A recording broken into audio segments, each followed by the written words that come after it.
ক্ষমা চাওয়া, অপরাধ, ভুল, এই তিনটি জিনিসকে আপনাকে ডিফাইন করতে হবে। আপনি কোনো কিছু করে ভুল বলে আমি মনে করি না এই মুহূর্তে বাংলাদেশে কেউ পার পেয়ে যেতে পারে। তাহলে শেখ হাসিনা যে কথাটা আগেও বলেছি যে তাকেও কি আপনি ভুল বলে ক্ষমা করে দিবেন? সেটা তো আসলে আপনি করবেন না।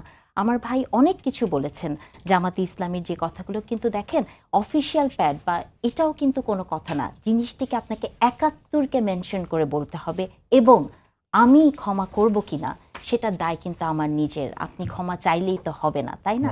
তো তাহলে জামাতের এই জায়গাটাতে আমার ভাই বলছেন যে আমরা চাচ্ছি, আসলে বাংলাদেশের মনে হয় অনেক মানুষই এটা চাচ্ছেন, কিন্তু আমার প্রশ্নটা হচ্ছে এই ক্ষমা চাওয়া নিয়ে যদি ৪বারই ওনারা চান, তাহলে এই ক্ষমা চাওয়াটা আমেরিকায় যে যেমন ওনাদের আমির কিন্তু এই কথাটিও বলেছে যে আমি আমেরিকাতে বলছি দেখে ওনারা বলবেন বাংলাদেশে বললে না কেন। হ্যাঁ, আমি বলবো, কারণ এই ৫৪ বছরে আপনি ৪বার ক্ষমা চেয়েছেন, কিন্তু সেই ক্ষমাকে আপনি কেন অফিসিয়াল করতে পারেন নাই এবং কেন এই ক্ষমাটা এই মুহূর্তে আপনি ইলেকশনকে সামনে রেখে করছেন?